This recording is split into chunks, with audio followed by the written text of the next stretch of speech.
नाम किसका? प्रभु का पावन नाम।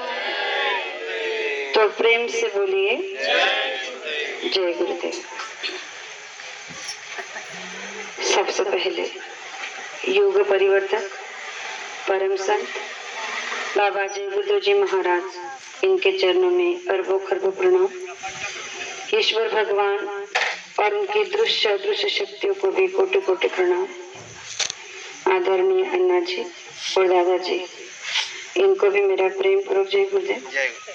साथ ही साथ यहाँ पर उपस्थित खरदा ग्राम के ग्रामस्थ माता पिता भाई बहनों को और दूर दराज से आए हुए सभी माता पिता भाई बहनों को बड़े प्रेम के साथ जय गुरुदेव। प्रेमियों, आज का ये हमारा साप्ताहिक सत्संग है और इस साप्ताहिक सत्संग के जरिए ही हम सबको गुरु महाराज के अनमोल वचन सुनने को मिल रहे हैं। गुरु महाराज हमेशा कहते हैं कि आप सुबह शाम अपने घर में जो ध्यान भजन करते हो वो तो आपकी भक्ति का एक हिस्सा है ही, लेकिन सप्ताह में एक बार अगर आप अपनी संगत के बीच में सामूहिक रूप से एक साप्ताहिक सत्संग रखते हो तो ये भी आपकी भक्ति का एक अहम हिस्सा होगा। और वो सौभाग्य हमारे गांव को मिला है कि हम हर सप्ताह में एक बार सत्संग रखते हैं, चाहे फिर खरदा में हो या कामतवाड़ी में। बारी बारी से हमें सत्संग का मौका मिलता है और इसका लाभ हम आप सब उठा रहे हैं। तो प्रेमियों, ये जो समय हमारा आपका इस भक्ति के जरिए इस सत्संग के माध्यम से हम आप दे रहे हैं, ये हमारा परम सौभाग्य है। क्योंकि ऐसा परम सौभाग्य इस मृत्यु लोक में हर किसी का नहीं है। आज हम देख रहे हैं कि देश और दुनिया में लोगों की कमी नहीं है। देश और दुनिया में लोगों से संसार भरा पड़ा है, लेकिन फिर भी अगर उन संसार में की भीड़ से अगर चुने जाए तो उंगली पर गिने जाने वाले ही लोग संत मत का हिस्सा बन चुके हैं और उनमें से भी बहुत ही चुनिंदा लोग बाबा जय गुरुदेव जी महाराज के परम संत के भक्त बन चुके हैं। तो ये हमारा परम सौभाग्य है कि हमें गुरु महाराज ने इतने बड़े विश्व में चुनकर ये सौभाग्य दिया है कि आप अपने घर गृहस्थी को संभालते हुए दिन के 24 घंटे में से 22 घंटे संसार को देते हुए भी अगर 2 घंटे के लिए अपना परमार्थ कर लोगे तो भी आपका जन्म सफल हो सकता है। तो ये हमारा आपका परम सौभाग्य है कि गुरु महाराज ने ये सौभाग्य हमें इस मृत्यु लोक में इस मनुष्य शरीर में दिया है। लेकिन इस बातों को हम जितना समझ पा रहे हैं उतना कम है, क्योंकि संत मत इतना आसान नहीं समझदा और संतों की बात को तो समझना बहुत ही मुश्किल है। इसलिए कहा जाता है कि केले के पात पात में बात और संतों की बात बात में बात होती है। गुरु महाराज की हर एक बात अगर हम समझ जाए तो ये हमारा परम सौभाग्य, लेकिन ये हम नहीं कर पा रहे हैं। आज तक गुरु महाराज ने जो भी बताया उन बातों पर तो हमारा चलना तो दूर, लेकिन उन्हें सुनकर उन पर अमल करना बहुत मुश्किल हो रहा है। और आज का ये जो दौर हमारे आपके बीच से गुजर रहा है ये बहुत ही मुश्किल भरा है और इस दौर की गुरु महाराज ने पहले ही चर्चा करके रखी है कि आगे चलकर एक समय ऐसा आएगा कि संगत के बीच में जब परिवार के बीच से मनमुटाव हो जाएगा, परिवार में कलह कलेश होगा, तो इसके भनक इसकी आंख संसार में भी लगेगी और यही आंख संगत में भी लगेगी और फिर आप इस चपेट में आ जाओगे। हम आज देख रहे हैं कि हर घर में कलह कलेश है, कोई सुख शांति से नहीं रह पा रहा है। क्यों? क्योंकि सबका मन बेचैन है। और गुरु महाराज ने सबसे पहले यही बात कही थी कि इस बेचैन मन को, इस अस्थिर मन को अगर स्थिर कराना चाहते हो, इसमें शांति लाना चाहते हो, तो आपको जो रास्ता दिया है उस पर चलने की कोशिश करो। हो सके तो सप्ताह में एक बार सत्संग में जाओ, हो सके तो महीने में 2 बार सत्संग में जाओ, हो सके तो 10 बार जाओ, वो आपका परम सौभाग्य।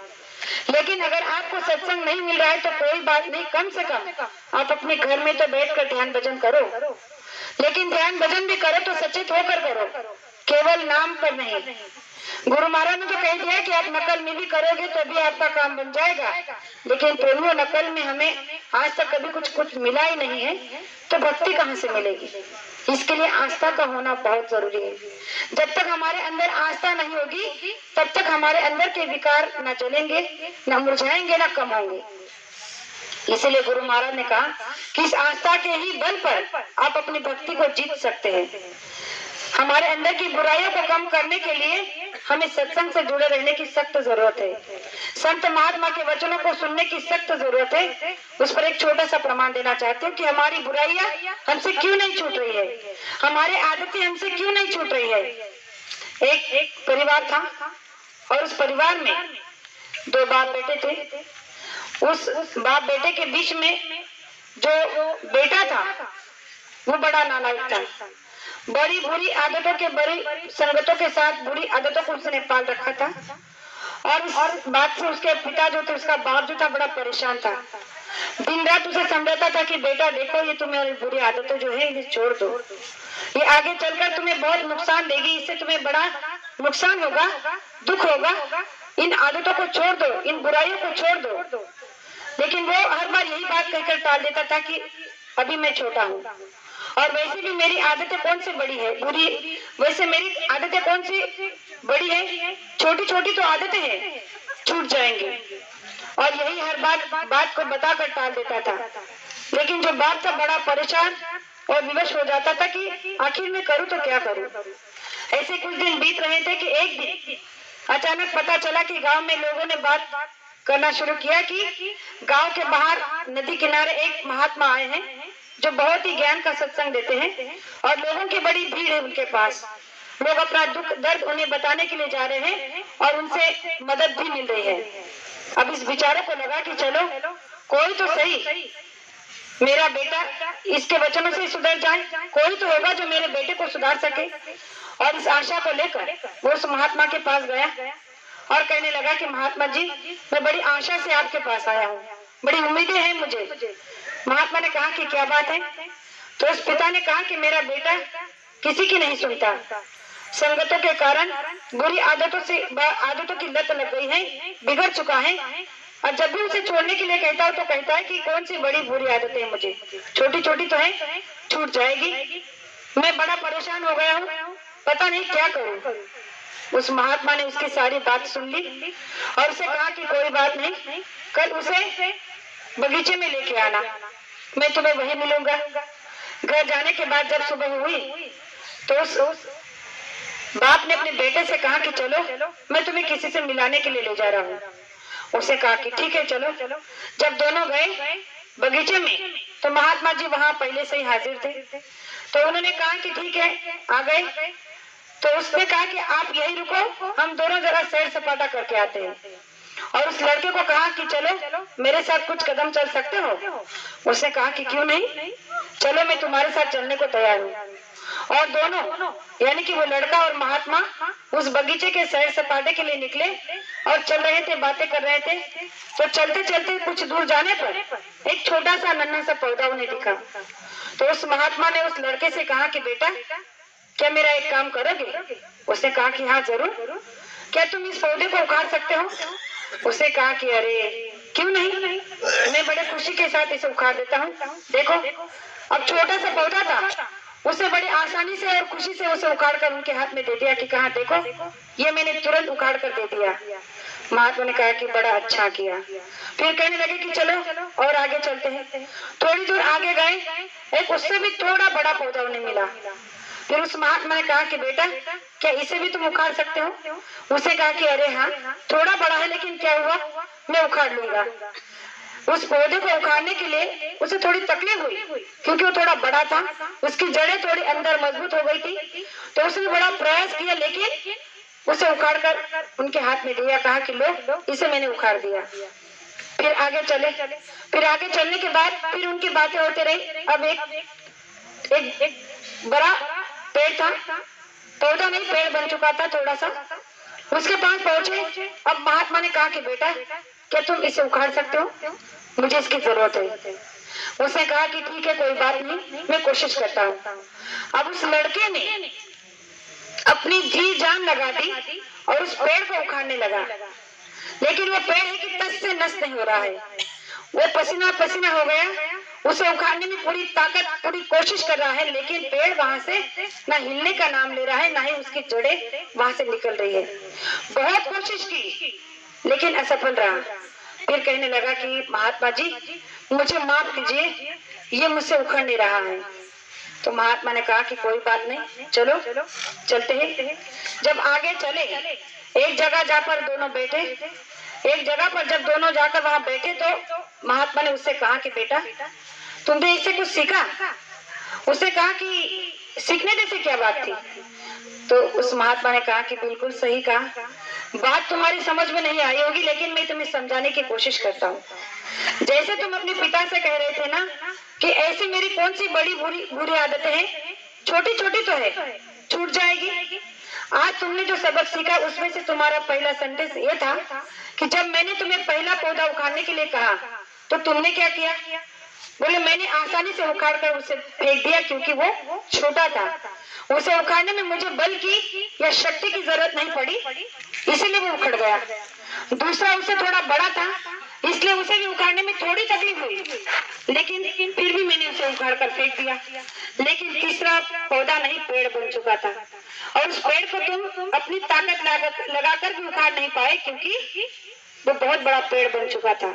उसी तरह से तुम्हारे अंदर जो छोटी छोटी बुरी आदतें हैं, ये आज अगर तुम चाहो तो इन्हें उखाड़ कर फेंक सकते हो, इन्हें अपने अंदर से तोड़ सकते हो, बुराइयों को छोड़ सकते हो। लेकिन यही छोटी छोटी आदतें, यही छोटी छोटी बुराइयां जब एक बहुत बड़ा पेड़ बन जाएगा तब तुम इन्हें उखाड़ नहीं पाओगे, तब तुम इन्हें नष्ट नहीं कर पाओगे, क्योंकि तब तुम्हारी ताकत, तुम्हारी बुद्धि क्षीण हो चुकी होगी। और इसीलिए जब भी कोई अच्छा कार्य करना होता है तो शुरू से करना पड़ता है।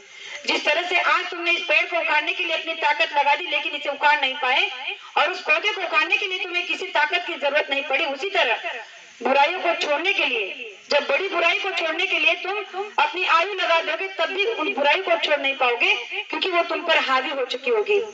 और जब एक बार बुराई अपने आप पर हावी हो जाती है तो अब चाहकर भी उसे मिटा नहीं सकते, उसके लिए फिर आपकी जिंदगी कुर्बान हो जाती है। इसलिए बेटा तुम्हारे पिताजी जो कह रहे हैं वो सही है, इन बुराइयों को छोड़कर ही तुम्हें सही रास्ता जिंदगी का मिलेगा, सही दिशा तुम्हें जिंदगी जीने की मिलेगी। और उस लड़के को उस बात को सुनकर अपनी गलतियों का एहसास हुआ और उसने महात्मा के चरण पकड़कर कहा कि आपने आज मुझे बहुत अच्छा सबक सिखाया। आज से मैं प्रण लेता हूँ कि आज के बाद मैं किसी बुरी संगत का संग नहीं करूंगा और जितनी भी बुराइयां मेरे अंदर हैं उन्हें छोड़ने की कोशिश करूंगा। प्रेमियों, यही बात गुरु महाराज ने हम आपको भी सिखाई है कि अगर आपके अंदर में किसी के प्रति द्वेष, ईर्ष्या, मत्सर हो जाता है तो उन्हें समय से ही नष्ट कर देना बहुत जरूरी होता है। उनसे सामने से बात कर लेना ही बहुत जरूरी हो जाता है, क्योंकि ये नासुर बन जाता है। जब एक नासुर बनकर हमारे हृदय में गड़ जाता है, इसका पेड़ जब बन जाता है तो इस ईर्ष्या को, इस द्वेष को कोई मिटा नहीं सकता है। फिर ये बहुत विकराल रूप ले लेता है। फिर आप संसार से, परिवार से, भक्ति से हट जाते हो और आपका रास्ता अलग हो जाता है। इसलिए गुरु महाराज ने कहा कि इन सब बुराइयों को हम जब भी, गुरु महाराज का तो पहला ही सेंटेंस सबके लिए है, विश्व के लिए, कि जब भी आप मथुरा आते हो और इस मंदिर की पहली सीढ़ी पर अपना सर रखते हो तो गुरु महाराज ने क्या कहा था? अपनी बुराइयों को छोड़ देना। अगर आप मेरे तरफ आकर कोई अवगुण छोड़ना चाहते हो, कोई दक्षिणा देना चाहते हो तो आपकी बुराइयों को छोड़ने के लिए कहा था, क्योंकि संत महात्मा जानते हैं कि इंसान के पास देने के लिए और कुछ नहीं है।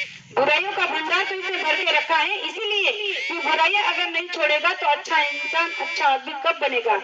और इसलिए गुरु महाराज ने हम सबसे पहली बात यही मांगी थी कि आपकी बुराइयों को छोड़ दो, आपकी बुराइयों को चढ़ा दो तो मैं आपकी हर एक नेक मनोकामना पूर्ण कर सकता हूँ। आज तक हम 1000 बार गए लेकिन हमने अपनी एक मनोकामना पूरी करने के लिए एक बुरी आदत को नहीं छोड़ा और मनोकामनाओं का भंडार लेकर वहां जाते हैं। प्रेमियों, संत मत इतना आसान नहीं है जितना हम समझ लेते हैं। आज हम तीर्थों में, धामों में घूम रहे लोगों को देख रहे होते हैं कि नाना तरह के लोग व्रत उपवास करते हैं, लेकिन फिर भी उन्हें सुख शांति क्यों नहीं मिलती? क्योंकि वहाँ है ही नहीं तो मिलेगी कहाँ से? जब गुरु महाराज ने कहा कि संत मत में अगर सच्चे पहुंचे हुए महात्मा के चरणों में आज पहुंच समझकर अपनी बुराइयों को चढ़ाकर अगर एक मनोकामना प्राप्त कर लोगे तो आपका परिवार सुखी और संपन्न हो जाएगा, आपके घर में बरकत दौड़कर चले आएगी। तो ये उतना ही अटल सत्य है, लेकिन इस पर आज तक हमने विश्वास ही नहीं किया। इसलिए मैं ज्यादा कुछ ना कहते हुए इतना ही कहना चाहूंगी कि अंदर की बुराइयों को कम करने के लिए इससे बड़ा दरबार हमें और कहीं नहीं मिल सकता। हमारी बुराइयों को मिटाने के लिए संसार का कोई भी आदमी अगर हमारी बुराई को कम करने के लिए लगेगा तो उनसे होगी नहीं, क्योंकि माँ बाप जब हार जाते हैं तो और कोई हमारा साथ देगा। लेकिन बाबा जय गुरुदेव जी महाराज इस संसार में एक ऐसे महात्मा, हमारे माँ बाप, हमारे सृजनहार सब कुछ बनकर आए हैं जो हमारे बुरे कर्मों को उठाने के लिए तैयार है। तो हमारे ओर से तैयारी होनी चाहिए कि हम भी उन बुराइयों को मिटाने के लिए तैयार होंगे, तभी जाकर हम एक अच्छे नेक इंसान बन पाएंगे और तभी हम अच्छे कर्म कर पाएंगे। कर्म प्रधान देश तो हम 1000 बार कह देते हैं, लेकिन हम खुद कर्म करने से पीछे हट जाते हैं। तो सही कर्म करने का यही एक अच्छा मौका है, यही एक अच्छा जन्म मिला है जिसे हम इस मनुष्य शरीर में पाकर सार्थ हो जाए। तो गुरु महाराज ने कहा कि आपका मनुष्य शरीर सार्थ हो जाएगा अगर आप एक अच्छे इंसान बनकर सही कर्म करने लगो। तो ज्यादा कुछ ना कहते हुए मैं आप सभी से इतना ही कहना चाहूंगी कि हमारे अंदर की आस्था को बरकरार रखने के लिए, भक्ति को दृढ़ बनाने के लिए विश्वास की जरूरत है। और विश्वास एक बार अगर हमारे आपके बीच से चला गया तो वापस कभी नहीं आता। इस पर एक मिनट का छोटा सा एक दृष्टांत ही समझ लो कि 3 मित्र थे, एक का नाम था ज्ञान, दूसरे का नाम था धन और तीसरे का नाम था विश्वास। तीनों में चर्चा हो रही थी, तीनों बोल रहे थे कि अब हम अगली बार कहाँ मिलेंगे।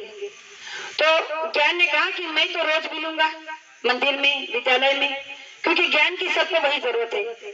तब धन ने कहा कि मैं भी रोज मिलूंगा क्योंकि अमीरों को मेरी जरूरत है और इसीलिए मैं अमीरों के पास रोज रहूंगा। लेकिन विश्वास एक जगह चुपचाप खड़ा था। इन दोनों ने उससे पूछा कि भाई तुम चुप क्यों खड़े हो। तो उसने एक बहुत ही सुंदर जवाब दिया। उसने कहा कि मैं ऐसा हूँ कि एक बार अगर एक जगह से चला गया तो दोबारा कभी नहीं आता और इसीलिए मुझे इस बात का दुख है। तो प्रेमियों, ये विश्वास अगर हमारे बीच से एक बार अगर चला जाएगा तो चाहकर भी कोई कुछ नहीं कर पाएगा। इसीलिए इस विश्वास को बचाकर रखने के लिए हमें भक्ति में रहना होगा, आस्था में जुड़े रहना होगा। और इस सबका एक ही कारण है, वो है बाबा जय गुरुदेव जी महाराज। अगर हम इनसे जुड़े रहेंगे तो ये सारी चीजें हमारे पास अपने आप आ जाएगी। तो विश्वास एक दूसरे के अंदर होगा तभी भक्ति होगी, तभी प्रेम होगा, तभी एक दूसरे के प्रति सद्भावना होगी। तो ज्यादा कुछ ना कहते हुए इन 2 शब्दों को बताते हुए जो 2 बातें आपके सामने रखी, हो सकता है पहले में समझकर माफ करना है।